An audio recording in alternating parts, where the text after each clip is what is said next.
welcome to the Phincast. I am your host, Saheel Chagani, and I'm really sorry, guys. I was actually at standardized testing, so I could not post for a really long time, and I just found availability today on Saturday to post, record my podcast episode. So I'm not gone, you guys. I still do YouTube. So yeah, guys, I'm back. All right, and let's just jump straight into this episode. And I was just thinking, after the Heat beat the Lakers, uh, this Heat team is dangerous, right? And I just mentally was mapping the Eastern Conference, and I thought, okay, let me really pay attention to this. All right, so to start things off, we do have my map of the Eastern Conference from the playoffs, from the 1 through 10 seeds, who's winning the playing game, and then who's gonna go to the Eastern Conference Finals and win the Eastern Conference Finals. So, starting off in order, we have the first seed as the 76ers, the second seed as the Nets, the third seed as the Bucks, the fourth seed as the Heat, the fifth seed as the Hawks, the sixth seed as the Knicks, the seventh seed as the Hornets, the eighth seed as the Pacers, and then the ninth seed is the Celtics, and the 10th seed is the Bulls. Now, remember, the 7, 8, 9, 10 seeds, the 7th seed plays the 10th seed, and the 8th seed plays the 9th seed in the playing games, right? So, I'm just going to quickly break it down. 76ers, I have them going on top because I don't know if Kevin Durant is going to stay healthy because I think he's an awesome player, but he is fragile. And I just think the 76ers will be better than the Nets in the regular season, right? Then we have the Nets again.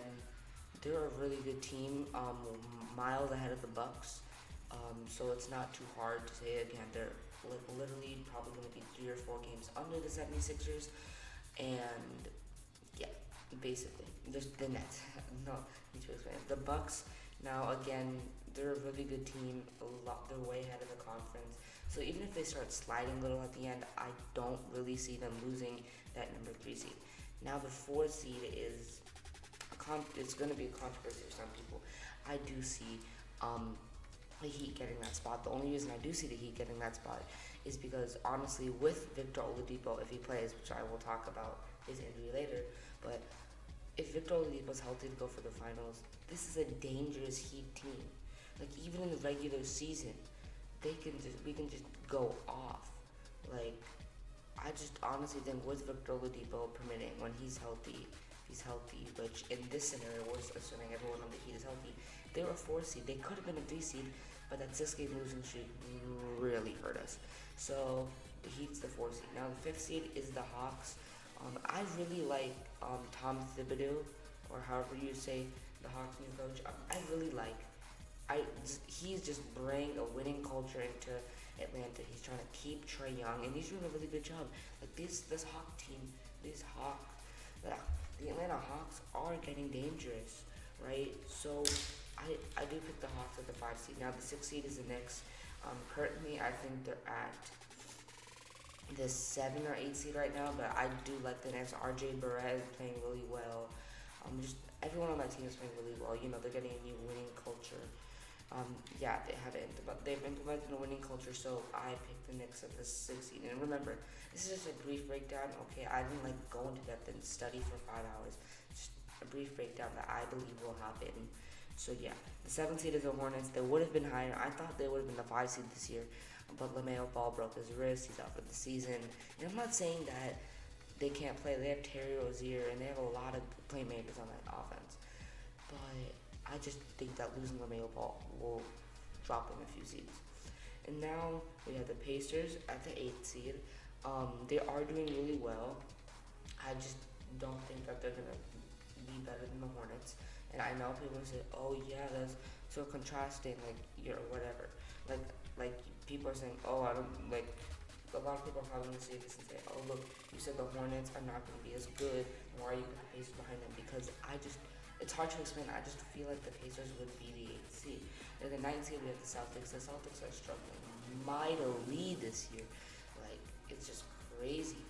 So, and honestly, I don't think that they get in the top 8 or the top 6 for that matter. So they're going to be in the 9th seed, and the Bulls are in the 10th seed. Not much to explain. Um, Laurie Markkinen playing pretty well. Zach Levine's playing pretty well. Kobe White's playing pretty well, but not well enough to, you know, jump ahead for any other seed. They're barely gonna make it. So that's the number 10. That's the 10 seed. And so the play-in round games are then between the Hornets and Bulls, the 7 and 10 seeds, and the Pacers and Celtics, the 8 and 9 seeds. Now, I'm just gonna go ahead here and say that the Hornets beat the Bulls. I think it's gonna be in 2 games. Because remember, the format is basically the lower seed in the playing games. They have to beat the upper seed twice, but if the upper seed beats the lower seed team once, game over. So in this case, I think that the Bulls will beat the Hornets in game 1. Now, game 2, the Hornets beat the Bulls. Bulls are eliminated. Had the Hornets beat the Bulls in game 1, the Bulls would have been eliminated. So like I'm saying, the lower seed has to beat the upper seed in 2 games, and they have to beat them both games in the play-in round. But the upper seed only has to beat the lower seed once, the first or second game, and they advance to the playoffs. So yeah, and then we have the Pacers and Celtics. I'm picking the Pacers here. The Celtics are struggling mightily. They're struggling bad, and I don't see them winning against the Pacers. I think the Pacers will win in 1 game. Like I said, the Hornets will probably win it in 2 games, but yeah. So now you have them in order from 1 through 8.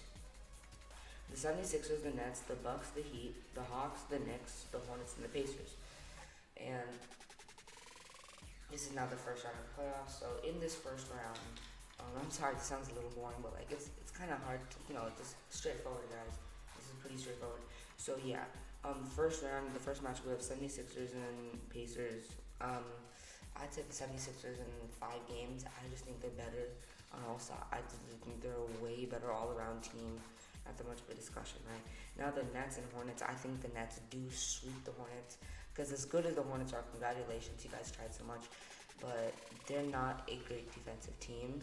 And going up against the best offensive team in the league with a not so great defensive team, you're gonna get swept. Like, I'm just sorry.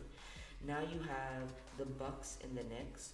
I do think that this is gonna be a little bit of a challenge for the Bucks. And before you call me crazy, all right? Before you call me crazy, just hear me out. The Bucks, and their coach Mike Budenholzer, he has a really bad reputation for not adjusting on the playoffs, right? Against the Heat in the bubble, he's kept them limiting Giannis's minutes. Had he not, they potentially could have extended that series. But I just don't think Mike Budenholzer is a good playoff coach. He will win. I would say it goes to 6 games, because I think the Knicks are really good. A really good defensive team, really good offensively. The Bucks are really good, but Mike Budenholzer is going to continue to not take advantage of Giannis like this. They are going to see themselves going to a 6-game series against the Knicks. Now you have the Heat and the Hawks. The Hawks are out. The Heat's division. I was going to say out because I am a Heat fan. And as much as I am happy for the Hawks, even though it's kind of weird, as much as I think the Hawks are really good, I think the Heat sweep them. Again, this is if Victor Oladipo is healthy. We're just assuming everyone is healthy in this case. Yeah, I think the Heat sweep them. The Hawks are good, but Victor Oladipo, Jimmy Butler, and Bam Adebayo, that's insanely good defense and insanely good offense with just those starting 3. And it's just a lot of depth on this Heat team. I don't really see the Hawks having as much depth, especially after they traded away Rajon Rondo, a playoff experienced vet. I don't see the Hawks really having a chance here. I think the Heat sweep them. And yeah, so then we end off with our top 4 seeds in the semi-conference finals, which is round 2. The 76ers against the Heat and the Nets and the Bucks. Now, I'm going to start off with the Nets and the Bucks. And I think that the Nets do take care of the Bucks.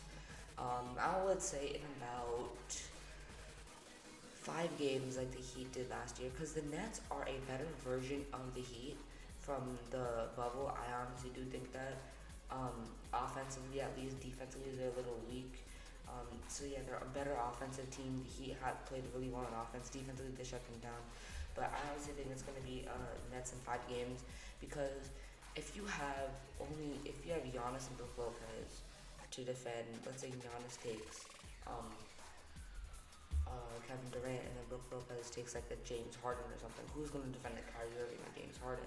Like, and even if they're guarded, the Nets are still incredibly offensively. And like I said, Mike Budenholzer does not make good playoff adjustments, so he's not gonna stand a chance. Just being 100% honest.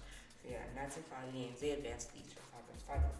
Now the 76ers and the Heat, and I'm gonna get a lot of hate for this, but I think the Heat win in 5 games. I'm calling it 5 games. I don't care. Look, here's the thing. I know that they have Danny Green, they have Tobias Harris, Ben Simmons, Joel Embiid. They're a really good team, right? You know, I'll extend it to 6 games even. Yeah, let's go 6 games. But I still think the Heat win, and the reason why I'm saying this is because just imagine this. The scoring guard, or the shooting guard, that's what SG stands for. The shooting guard position right now is Victor Oladipo and Duncan Robinson. That's the only two I can remember off the top of my head. You can throw in Kendrick Nunn there. Let's just throw in Kendrick Nunn as shooting guard, right? So just imagine you're a defender who has to deal with Victor Oladipo first. You know, he's gonna run around you, he's gonna score on you, he's gonna tie the defender out. Then you throw in Duncan Robinson, who's just gonna shoot threes. Like, the Heat's defense is just insanely defense. The depth is insane. You have Victor Oladipo, Kendrick Nunn, or Duncan Robinson. Actually, I think Duncan Robinson is ahead of Kendrick Nunn, and Kendrick Nunn can also be point guard. What I'm trying to say is that we have a lot of depth, and the depth is not bad. It's good depth. A depth that can contribute and give you 10, 12 points a game. Our bench is really good. And this is just going to hurt the 76ers. They have Joel Embiid, Ben Simmons, and Tobias Harris. That's a really stacked team. But I know one big is going to be left unguarded. Yeah, but it's okay. Because Victor Oladipo can guard Tobias Harris. He is really good. And the Heat in 6 games against the 76ers. Now we have the Nets and the Heat.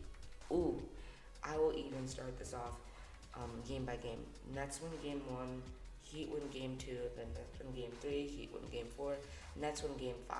Now remember, this is 3-2 series.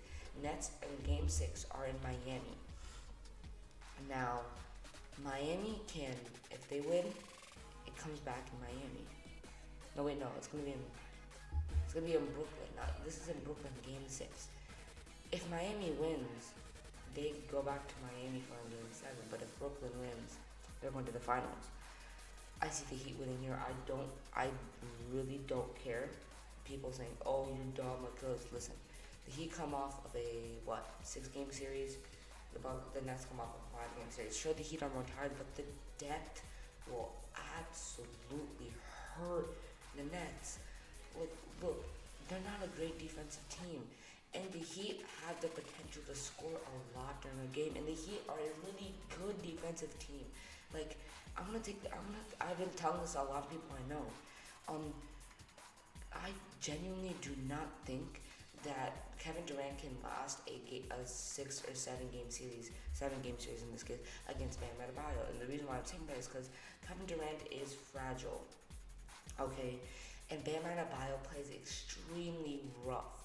Kevin Durant is big, or he has a big wingspan, but Bam Adebayo is built, all right? And it's gonna take Kevin Durant a few 3 or 4 games. I'll just say 3 games. To learn how to defend Bam Adebayo, right? Because Bam is really good, and Bam knows how to guard someone like Kevin Durant. He guarded Giannis last year in the bubble. He guarded Giannis. This year he guards Giannis pretty well. Like, he knows how to deal with him. That's gonna give him at least, let's say, a 3-game advantage. And even when Kevin Durant learns how to guard and play against Bam really well, play against Bam better, it's still going to be tough because Bam is just an excellent player. That jump shot literally made him, in my opinion, the best big in the league, maybe besides Joel Embiid. Otherwise, he's the best big in the league. I think he can still take Joel Embiid on and beat him in a one-on-one matchup. but I'll just say Joel Embiid because Joel Embiid scores way more points. So yeah, but Bam is gonna take care of Kevin Durant. That's easy. Then you have James Harden um, and Kyrie Irving, Victor Oladipo, and Jimmy Butler are gonna get them. And then the rest of the Nets team is not nearly as good as the rest of the Heat team. And also, we don't know how Harden and Kyrie will do in the, okay, forget Kyrie, Harden not showed up in the playoffs. We don't know if Harden's gonna play as good, because if Harden does not play as well as he did in the regular season and the playoffs, like if he doesn't play well in the playoffs like he usually does, that's gonna be a problem for the Nets, and the Heat are gonna take full advantage of that. So Heat in 7 games, and that's honestly that's my Eastern Conference standings. The Heat go to the finals. Yell at me all you want, I don't care. I see the Heat going to the finals. So now let's talk about Victor Oladipo's impact. Not his injury impact, that is actually going to come next. But let's talk about his impact to the Miami Heat. The Heat are doing better with Victor Oladipo. It's plain and simple, cut and dry. Before he got hurt, he had 18 points, I think 3 rebounds, 5 assists, something like that. He had 3 steals. He was shooting really well from the field. He had that insane not poster dunk, but he had that like crazy statement dunk. Like, try me, you know what I mean if you saw that game against the Lakers, the first one, not the one he got hurt. But yeah, I told you with my friend Ion, basically, Victor Oladipo's making everyone better. He's taking pressure off Duncan Robinson and Tyler Hero and letting them ball out. I predicted that. I predicted that too. Victor Oladipo, we got the scoring part of him, we got the defensive part of him, and we got a lot of pressure off of our young guys, off of our some of the players that are key, like Duncan Robinson. He's been playing insane, even like 2 games before the Victor Oladipo thing, but for this, but we're just gonna say, and it is true. Ever since Victor Oladipo's come, sure, he was playing better in the 3 games before Victor Oladipo was traded for, but he just played way better. Like his scoring percentages are up. He drives to the rim more. He's just having more fun, letting loose, because he does not feel that pressure anymore. He can just have fun. And now Jimmy and Bam, they don't have to put their bodies out there, because Victor Oladipo can carry the second unit a little bit. Throwing Dragic there, that's a perfect combination. Victor Oladipo's doing really well. His impact is just scores pretty well. He's insane defensively. He's getting steals, especially that one on Andre Drummond, where Andre Drummond went up to dunk it and he just smacked it out of his hands. Like, that was crazy. Victor Oladipo is that good of a player, and I said when we traded for him, this is what you go through with Oladipo. You get scoring, defense, pressure off of your young guys. And another thing is that I've been noticing Bam is playing more aggressively, and I saw that he's not getting double teamed as much, or double teamed in the zone as much. The reason for this is because you have in your starting lineup Victor Oladipo, Jimmy Butler, and Bam Adebayo. Let's just take those 3. That's hard to defend, because if you double guard Bam, you're leaving Jimmy and Victor open. If you double guard Jimmy, you're leaving Victor and Bam open, vice versa, So the Heat have created their own little big 3. They've created a little big 3 by themselves, and Victor just opens it up. Bam is playing more aggressive, getting more points, and Bam did play this aggressive, but he usually had people double guarding him when he was in the zone, so he couldn't. But now that he has people singular guarding him, he's just destroying people. He's crazy, and he's doing really well, and I'm happy for him. Victor Oladipo just impacted really well to this Heat team. And speaking of an impact with Victor Oladipo, as we all know, against the Lakers, after the statement dunk, Victor Oladipo went up for the dunk, and then immediately grabbed his right knee. Upon landing, he left the game, and it was pretty scary, and I'm really sad. I was shocked, because I was watching the game. I'm like, oh my god, this is literally my reaction. It happened, and I'm like, what? And I'm like, oh no. I was in shock. And apparently, um, thankfully, all the initial tests came back negative. And if those of you who don't know what it means, in the medical world, and testing negative for something means that you don't have it. Testing positive for something means you have it, right? Like if you're going to get a COVID test, testing positive means you have a COVID. Testing negative means no, you don't have COVID. So yeah, all his initial results came back negative, and they're right now describing it as right knee soreness. But what really scares me is that they say he's out indefinitely, and it's just really scary because if Victor Oladipo is not in the playing with us in the playoffs, we're not going to make it to the Eastern Conference Finals. Even if we do, we're not going to win. We're not going to stand a chance against the Brooklyn Nets. Or even if we do, we just won't win against Brooklyn in the Eastern Conference Finals because he's just out indefinitely, and then if he's out for the season, they may not slide. They may still end up in that 4 seed, but they're not gonna win the Eastern Conference. Even I'll admit that as much as a Heat fan I am, they're not gonna win the Eastern Conference. They will probably peak out at the Eastern Conference Finals and then just lose.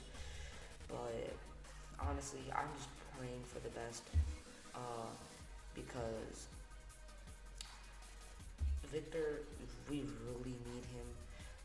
Not having him will hurt the Heat so badly. And I don't know if you noticed, I'm a little quieter now because it's sad that he played so well, the best game ever since that knee injury, and now he's hurt. Like, it's really sad, and it makes me sad too. So yeah, and that is it for today's episode of the Phincast. Only 21 minutes long. Most of it were my Eastern Conference predictions, and then the Victor Oladipo Impact and his injury didn't take up too much time. So yeah, and if you guys do want me to do these shorter videos, just tell me down in the comment section. Why did I say comments? Tell me in the comment section below. So, because you guys like this, I'm making it to inform you guys and entertain you guys. So just why not make the most out of it? Why not just guys, like come on, I'm doing this for you guys. So yeah, guys, thank you so much for watching today's episode of the Phincast, and I'll catch you on the next episode.